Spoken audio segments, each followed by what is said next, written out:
Voilà, c'est encore Jean Cartier, le pasteur de l'église de Nîmes, et on va terminer notre étude de la grâce de Dieu dans la vie de Joseph, si vous voulez bien. Donc on s'était arrêté au chapitre 41 du livre de Genèse, où au chapitre 40, Joseph était en prison, injustement accusé, et après avoir donné les songes, les explications des songes de l'échanson et du panetier, il doit passer encore un certain temps en prison. Et ça, c'est le temps de Dieu. La grâce de Dieu, elle est en action dans nos vies, selon le temps de Dieu. Et j'aimerais vous dire que ça, c'est une chose un petit peu difficile pour nous, parce que nous sommes toujours plus pressés. Nous voudrions que ça aille plus vite, les choses, dans nos vies. Nous voudrions que Dieu réponde tout de suite à nos prières et que Dieu agisse instantanément. Alors quelquefois il peut le faire, mais souvent il y a un délai, il y a un temps. Parce qu'ici on voit au chapitre 41, au tout début, il est dit au bout de 2 ans. Donc il a fallu encore attendre 2 ans. Pourquoi 2 ans? Parce que Dieu aurait pu donner le songe à Pharaon. C'est ce qu'il est dit. Au bout de 2 ans, Pharaon eut un songe. Et c'est ce songe, à cause ou grâce à ce songe, que Joseph va être sorti de prison de manière hâtive, la Bible nous dit, et pour donner explication à Pharaon de son rêve. Mais c'est là qu'on voit que le temps de Dieu est dans les mains de Dieu, parce qu'il aurait pu faire arriver ce songe, voilà, bien plus tôt, mais il a, dans son timing parfait, il savait qu'il fallait encore attendre 2 ans. 2 ans pour que les choses soient en place, tout simplement. Et dans la vie de Joseph, et dans la vie des autres, de Pharaon, aussi pour montrer que, on voit ça le dernier verset du chapitre 41, le chef des échansons ne pensa plus à Joseph, il l'oublia. J'aimerais vous dire que nous les hommes, on est prompts à oublier nos promesses, nos engagements. Voilà, on a reçu des bénédictions et on oublie. On oublie tout ça. Mais Dieu n'oublie pas nos prières, Dieu ne nous oublie pas, même si notre impression, bien souvent, c'est que voilà, Dieu peut-être nous a oubliés dans notre situation. Mais non, il a un temps précis, et quand le temps est accompli, quand le temps est prêt, quand l'œuvre de Dieu est faite dans nos cœurs, dans nos vies, quand Joseph arrive au bout, où c'est pas l'homme qui va le sortir de là, c'est pas même sa requête auprès de l'échanson, c'est Dieu. C'est Dieu. Et on a besoin de savoir que c'est Dieu qui nous sort de nos situations. Ça, c'est l'œuvre de la grâce dans nos vies qui nous accompagne, qui agit dans son temps parfait. Voilà, donc ça, c'était important de se rappeler de ça. Donc au chapitre 41, on se rend compte que voilà, le pharaon a un rêve, personne ne peut expliquer le rêve avec les 7 vaches grasses, les 7 vaches maigres, les 7 épis gras, les 7 épis brûlés. Et seul Joseph, en fait, et même Joseph va dire que ce n'est pas lui qui donne l'explication, mais que c'est Dieu. En verset 16, Joseph répondit à Pharaon en disant « Ce n'est pas moi, c'est Dieu qui donnera une réponse favorable à Pharaon. » Et donc, Joseph écoute le songe, le rêve de Pharaon et va donner l'explication. Et même va apporter la solution au problème de ces 7 années de famine, après 7 années d'abondance. Et Pharaon, voici ce qu'il dit, et ça c'est l'œuvre de la grâce, tout simplement, dans la vie de Joseph, verset 38. Et Pharaon dit à ses serviteurs, « Trouverions-nous un homme comme celui-ci, ayant en lui l'Esprit de Dieu ?» Et Pharaon dit à Joseph, « Puisque Dieu t'a fait connaître toutes ces choses, il n'y a personne qui soit aussi intelligent et aussi sage que toi. Je t'établis sur ma maison et tout mon peuple obéira à tes ordres, le trône seul m'élèvera au-dessus de toi. » Et voilà comment notre Joseph, en quelques heures, passe d'un état d'esclave prisonnier, bien qu'il ait une position quand dans la prison, mais c'était pas ce qu'il y avait de plus agréable. Et on peut dire que Joseph espérait pouvoir sortir de cette prison, et Dieu avait un temps parfait pour le faire sortir et pour l'élever. Et c'est ça l'œuvre de la grâce, c'est que oui, Dieu permet l'épreuve, Dieu permet même quelquefois les injustices, Et la plus grande des injustices, c'est, si on réfléchit, c'est celle de Christ à la croix, mourant pour les autres. Et lui n'avait pas de péché. Et Christ est mort à notre place pour nous offrir un salut, une rédemption, un pardon des péchés. Et ça, c'est la bonne nouvelle. Et que Christ a été abaissé, humilié. Voilà, il y avait pas, on ne pouvait pas tomber plus bas que Christ. Hein. Maudit est celui qui est pendu au bois. Et il a accepté. Parce qu'après, il savait qu'il y aurait une postérité. Et c'est là où il faut comprendre que, et c'est ce que Joseph mentionnera d'ailleurs un peu plus loin, dans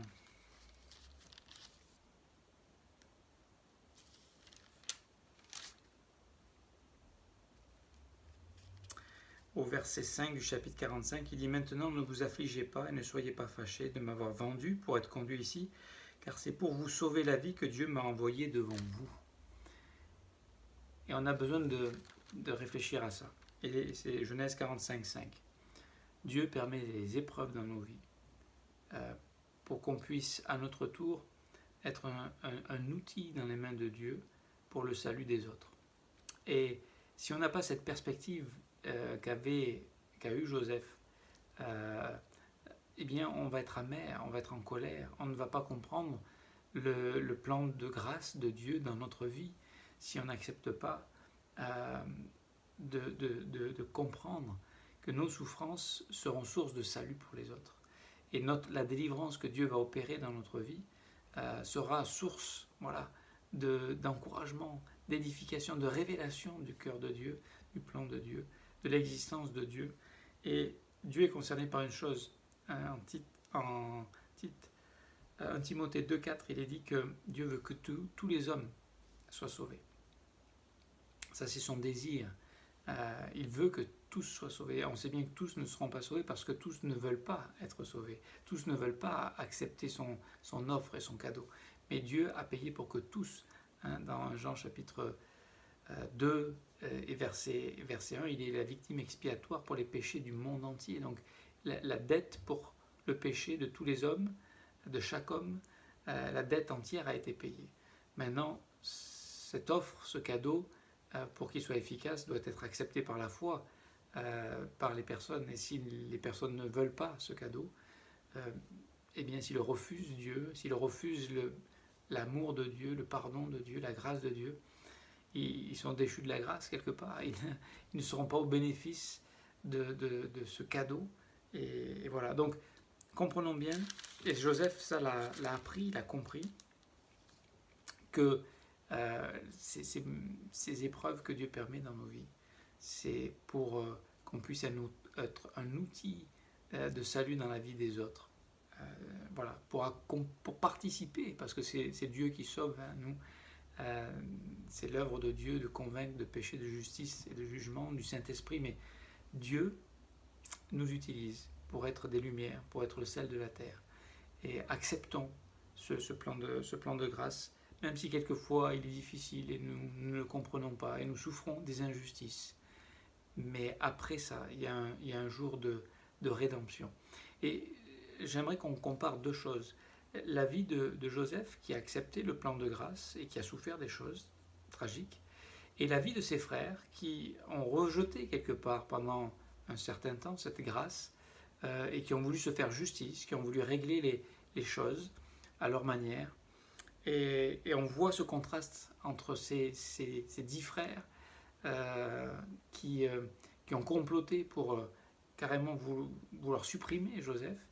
Et il est dit que, en fait,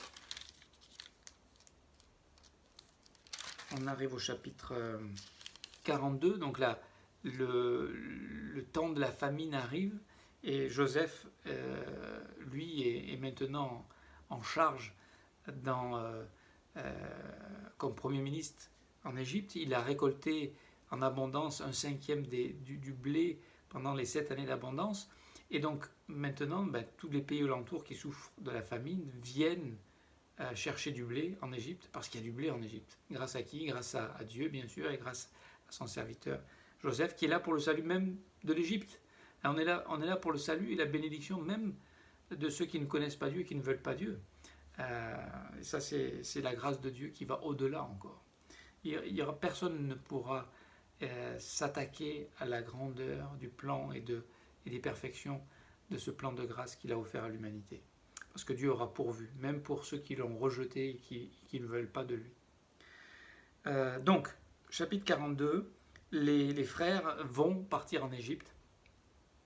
Et ce qui est merveilleux, c'est que Joseph va reconnaître ses frères. Eux, bien sûr, ne le reconnaissent pas. Et voici ce qui est dit. Joseph vit ses frères au verset 7 et les reconnut, mais il feignit d'être un étranger pour eux. Il leur parla durement et leur dit, d'où venez-vous? Ils répondirent, du pays de Canaan pour acheter des vivres.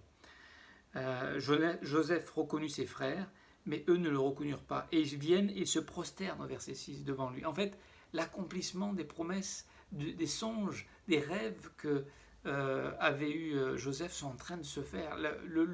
Là, et c'est là où on a besoin de réaliser le temps de Dieu, c'est qu'à un moment donné, le plan de Dieu et les promesses de Dieu vont s'accomplir. À un moment donné, nous serons dans la gloire de Dieu avec Jésus-Christ et il n'y aura plus de souffrance, il n'y aura plus de larmes, il n'y aura plus de peine. La Bible dit même, Paul le dit en Philippiens, c'est qu'il nous a été fait même la grâce de souffrir avec Christ. C'est que pendant ce temps sur cette terre. Après, il n'y aura plus tout ça. Donc réalisons que, au lieu d'essayer de préserver nos vies, acceptons d'embrasser ce plan de grâce, acceptons de saisir la grâce de Dieu pour vivre les situations, et au lieu d'essayer de les fuir, comme les frères qui ont essayé de régler leurs problèmes avec Joseph, mais imaginez la vie qu'ils ont eue. Peut-être qu'ils ont éliminé le problème, mais ils en ont causé d'autres encore plus graves, notamment la culpabilité, et on va le voir qu'à travers la situation, elle est là, au fond, dans leur conscience, en train de les ronger, en train de les détruire. Parce que donc Joseph va vraiment tester le cœur de ses frères, en les accusant d'être des espions. Il va les mettre en prison pendant 3 jours. Et donc il va savoir un petit peu, enfin il sait déjà les choses, mais il va leur faire dire qu'il a un père, qu'il a un petit dernier frère, enfin il reste un 12e frère, Benjamin. Et donc Joseph va imaginer un plan pour faire venir son frère Benjamin et en même temps tester le cœur de ses frères. Et regardez ce qu'il est dit au verset 21 de ce chapitre 42. Ils se dirent alors l'un à l'autre, oui, nous avons été coupables envers notre frère. Et donc là, ils sont dans une situation d'épreuve où ils sont testés, ils sont en prison, ils se regardent l'un l'autre. Qu'est-ce qu'on a fait? Pourquoi ils nous accusent d'être des espions? Pourquoi cette situation? Et là, tout de suite, la culpabilité de ce qu'ils ont fait et qui était là dans leur inconscient et dans leur conscient même. Tout au long de leur vie, tout au long de ces années, Joseph a souffert la prison, mais eux, ils étaient en prison de leur péché et de leur faute et de l'avoir refusé le plan de grâce de Dieu et la grâce de Dieu. Nous avons été coupables envers notre frère, car nous avons vu l'angoisse de son âme quand il nous demandait grâce et nous l'avons point écouté. Vous imaginez quand Joseph dans la citerne criait « Mes frères, ne me tuez pas, s'il vous plaît », et eux, ils n'ont pas écouté. Et regardez ce qu'il dit, c'est pour cela que cette affliction nous arrive. Vous savez, dès qu'on a vit des choses difficiles, tout de suite, on essaie de trouver une cause. Ah oui, mais c'est parce qu'on a péché, c'est parce qu'on a fait une erreur. Oui, c'est les conséquences souvent de nos péchés qu'on récolte. La Bible le dit, on récolte ce qu'on sème, tout simplement. Mais n'oublions pas qu'il y a la grâce de Dieu pour enfants de Dieu. Et qu'heureusement, la miséricorde enlève les effets du péché. Et la grâce nous donne même ce que nous ne méritons pas, la justice de Dieu, la communion avec Dieu, les provisions de Dieu, les bénédictions de Dieu. Dans Éphésiens chapitre 1 et verset 3, nous avons été bénis de toute bénédiction spirituelle. Et ça, c'est une grâce. Un peu plus loin, verset 22, Ruben prenant la parole leur dit « Ne vous disais-je pas, ne commettez point un crime envers cet enfant, mais vous ne m'avez point écouté, et voici son sang est redemandé. » Il y a un jour, mes amis, quand on n'accepte pas la grâce de Dieu, le pardon, la miséricorde pour nous et pour les autres, de pardonner, et à un moment donné, ça s'appelle un jour où on va devoir rendre des comptes. Et face aux difficultés, toute notre culpabilité, toute notre condamnation, toute notre... Voilà, tout ça, ça ressort. Et quelque part, ça nous accuse, ça nous condamne, et le diable joue vraiment un jeu pour enfoncer maintenant les frères. Son sang est redemandé. Et donc,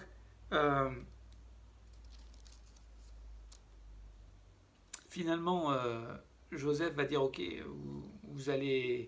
vous pouvez rentrer, rapporter la nourriture pour votre tribu, et un de vos frères, Siméon, va rester en prison, et puis vous reviendrez avec le plus jeune frère, Benjamin. C'est ce qu'ils font. Évidemment, quand ils arrivent et qu'ils expliquent ça à Jacob, lui, il pense toujours que son fils est mort, tué par un lion, et qu'il a été... Voilà. Alors, et toute la famille vit dans un mensonge. Enfin, les frères, les 10 qui sont au courant, vous imaginez l'ambiance. Et je me disais aussi, quand ils sont arrivés en Égypte, peut-être, moi je sais pas, j'aurais été à leur place, je me serais dit, mais peut-être qu'on va croiser Joseph, peut-être esclave de chez quelqu'un, on va peut-être le voir. Mais même pas. Même pas, ils imaginent encore moins que ça puisse être le Premier ministre qui les accueille. Et voici la phrase de Jacob aussi, qui dit au verset 36, Jacob, leur père, leur dit, vous me privez de mes enfants, Joseph n'est plus, Siméon n'est plus, et vous prendriez Benjamin, c'est sur moi que tout cela retombe. Et là, on voit que Jacob, il accuse un peu le problème, la souffrance. Et il ne sait pas que Joseph est vivant, pas encore. Et j'aimerais vous dire, nous ne voyons pas toujours ce que la grâce de Dieu est en train de faire, parce que nous sommes, juste écrasés par une réalité, confrontés par des situations et des circonstances. Mais attendons, laissons Dieu faire son plan, soyons patients, et laissons Dieu révéler ce plan de grâce dans nos vies. Au chapitre 43, c'est toute la discussion pour retourner chercher du blé, parce que la famine continue, évidemment. Et puis, évidemment, Jacob ne veut pas laisser partir Benjamin, donc finalement, il accepte de le laisser partir. Et lorsqu'ils arrivent, ils sont conduits directement à la maison de Joseph, qui les accueille. Alors, en plus, Joseph avait remis l'argent dans leur sac, donc il y a tout ils ont peur, ils sont dans la crainte, à cause du péché, à cause de leurs mauvaises actions. Et ça, c'est le contraste entre quelqu'un qui sait qui il est, Joseph, Dieu qui est avec lui, Dieu qui le fait prospérer, Dieu qui l'a élevé, qui lui a donné cette position qu'il a, qui lui a donné tout ce qu'il peut faire, et qui est en bénédiction pour les autres, et puis eux qui sont dans la crainte, qui vivent dans la culpabilité, qui vivent dans l'angoisse de ce qu'ils ont fait. L'argent qui était dans leur sac, c'était une bénédiction, ils ne le voient même pas comme une bénédiction, ils se disent ça y est.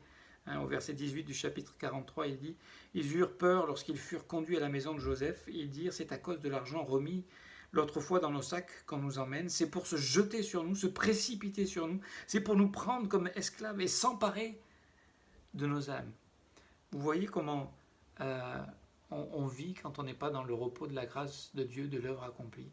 On craint toutes les situations. Même les bonnes choses, on va les interpréter et on oublie l'amour de Dieu, la fidélité de Dieu, le plan de Dieu, la grâce de Dieu.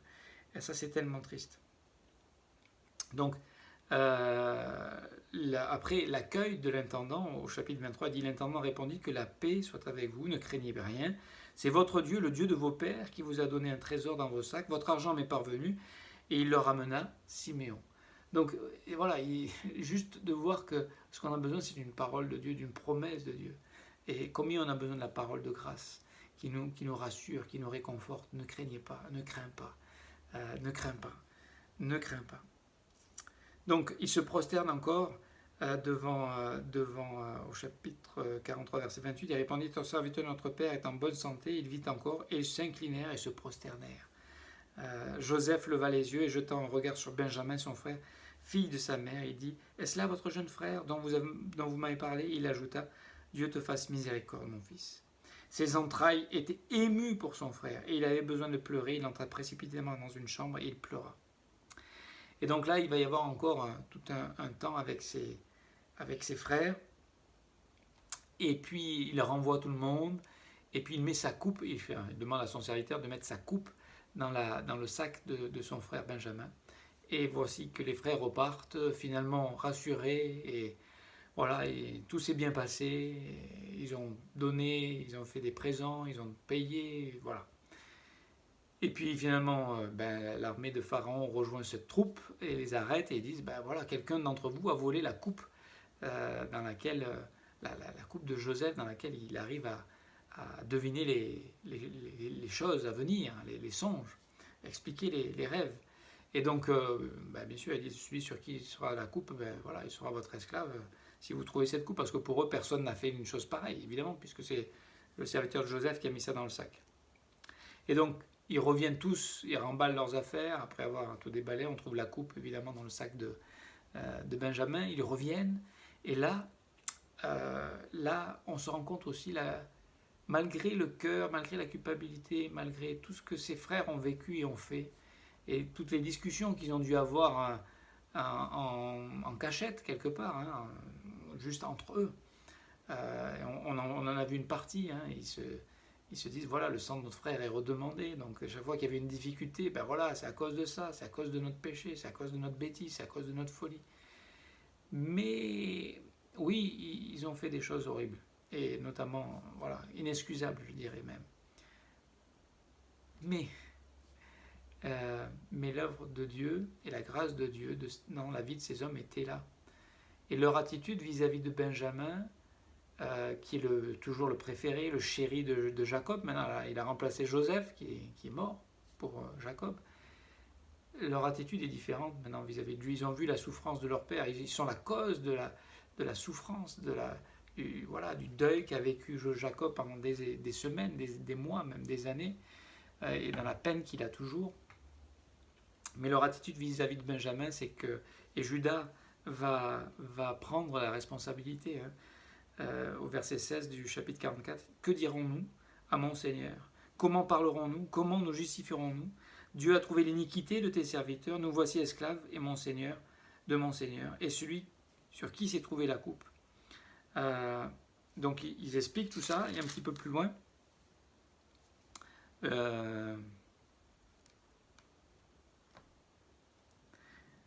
il explique la souffrance, le décès de Joseph.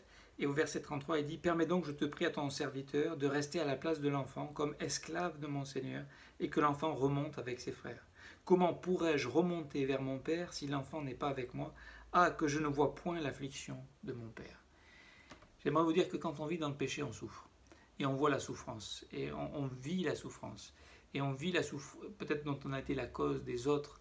Il y a une souffrance terrible. Il y a une culpabilité qui ronge. Et j'aimerais vous dire que Joseph, lui, était libre de cette culpabilité. Pourquoi? Parce qu'il a accepté le plan de Dieu, il a accepté l'injustice, il a accepté la grâce de Dieu, le temps de Dieu. Et il a accepté d'être utilisé pour être une source de salut, de bénédiction pour les autres.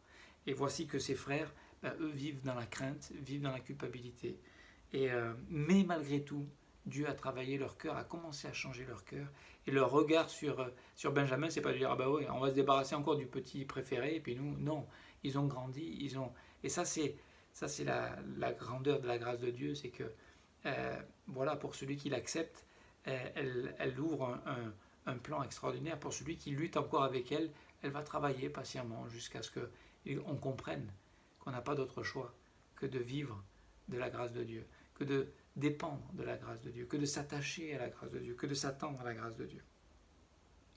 Donc on arrive au chapitre 45, et où Joseph va se révéler à ses frères, et il dit une chose extraordinaire au verset 8 qui montre qu'il a compris la grâce de Dieu. Il dit « Ce n'est pas vous qui m'avez envoyé ici, mais c'est Dieu. Il m'a établi père de Pharaon, maître de toute sa maison et gouverneur de tout le pays d'Égypte. » Dieu, verset 7, Dieu m'a envoyé devant vous pour vous faire subsister dans le pays et pour vous faire vivre par une grande délivrance. Voilà pourquoi Dieu permet quelquefois des injustices.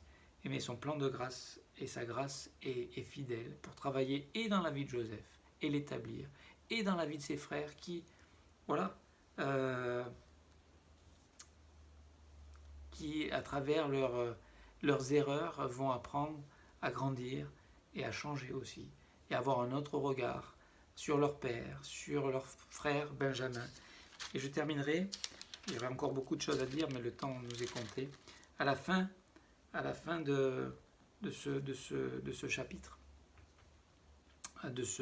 de ce livre, dans Genèse chapitre 50, lorsque Jacob est décédé, parce que Jacob va retrouver, évidemment, va accepter de venir en Égypte retrouver son fils, va retrouver son fils Joseph. Et les frères, une fois que le papa est mort, ils ont peur encore. Vous savez, la grâce de Dieu est patiente avec nous. Voici ce qu'ils disent au chapitre 15 du verset 50. Quand les frères de Joseph virent que leur père était mort, ils dirent: si Joseph nous prenait en haine et nous rendait tout le mal que nous lui avons fait. On a toujours cette pensée-là, que Dieu va nous rendre le mal qu'on a fait. Non, la grâce, ce n'est pas ça. Elle pardonne nos fautes, nos iniquités. Alors ça ne veut pas dire pour autant que péchons puisqu'il y a la grâce, pas du tout, parce le péché a toujours des conséquences douloureuses pour nous, pour les autres. Et donc, ils vont voir leur frère, Joseph, il dit: ton père a donné cet ordre avant de mourir. Vous parlerez ainsi à Joseph: oh, pardonne le crime de tes frères et leurs péchés, car ils t'ont fait du mal. Pardonne maintenant le péché des serviteurs du Dieu de ton père. Voilà comment ils se présentent. Ils sont les serviteurs du Dieu de Jacob. Waouh! La grâce de Dieu a changé ces meurtriers en puissance, en serviteurs du Dieu de leur père. Alors oui, il y a un passé, oui, c'est terrible, mais la grâce a couvert ce passé et ils n'ont pas encore compris ça, mais ils vont l'apprendre. Pardonne maintenant le péché des serviteurs du Dieu de ton serviteur, de ton père. Joseph pleura en entendant ces paroles. Ses frères vinrent eux-mêmes se prosterner devant lui et lui dire: nous sommes tes serviteurs. Et donc la prophétie, le rêve de Joseph est totalement accompli. Là, c'est pas par ignorance, là c'est choisi, ils se prosternent devant lui. Joseph leur dit: soyez sans crainte, car suis-je à la place de Dieu? Vous aviez médité de me faire du mal, Dieu l'a changé en bien, pour accomplir ce qui arrive aujourd'hui, pour sauver la vie à un peuple nombreux. Waouh! Et donc le pardon est là. Maintenant que Jacob est mort, Joseph ne va pas se venger. C'est pas son cœur, c'est pas son intention, c'est pas le cœur de la grâce. Et, je veux dire, si Dieu devait régler, si on devait régler quoi que ce soit de notre péché, mais il n'y aurait plus de grâce, ce ne serait plus la grâce. Vous comprenez? C'est pour ça que Paul et David, d'abord, au psaume 32, il dit: heureux l'homme à qui son iniquité est pardonnée, effacée, son péché est oublié. Ça, c'est la bonne nouvelle. C'est ce que la grâce de Dieu fait, c'est qu'on peut se tenir devant Dieu, tout simplement, et ne pas craindre. Oui, il y aura des conséquences, mais Dieu n'est pas un Dieu de représailles. Dieu est un Dieu, et le Dieu de toute grâce, qui pardonne, qui efface, qui restaure, qui relève, qui veut faire de chacun d'entre nous, même si des fois on lutte avec cette grâce, des serviteurs du Dieu vivant, des serviteurs du Dieu de toute grâce. Et bien qu'on tombe, on échoue, on rate souvent, Dieu a réussi à transformer ces 10 hommes, qui seront les chefs des tribus d'Israël, en des serviteurs de Dieu. Donc c'est l'œuvre de la grâce pour tout le monde, dans la vie de tout le monde. Si on a fait des erreurs, si on a moins fait d'erreurs, la grâce de Dieu, de toute façon on en a tous besoin. Joseph en avait besoin, nous en avons besoin, ses frères en avaient besoin, et elle a été efficace. Voilà, je m'arrête là, je vous souhaite à tous une croissance dans la grâce et la connaissance de notre Seigneur Jésus-Christ. C'est notre vie, c'est notre appel, et c'est enthousiasmant. Et laissons son plan de grâce s'accomplir. Et soyons dans le repos de cette œuvre accomplie. Et ne laissons pas le diable nous tenir dans la culpabilité, dans la crainte, mais vivons dans la joie, dans la paix, et manifestons cette œuvre de grâce par une attitude de douceur, d'humilité, d'écoute, de pardon les uns envers les autres, d'amour les uns envers les autres. Ça, c'est l'œuvre que Dieu veut faire dans chacun d'entre nous. Et c'est merveilleux parce que ça va se faire, parce qu'il est fidèle, parce qu'il est un Dieu de grâce. Que Dieu vous bénisse et au plaisir peut-être de vous rencontrer prochainement.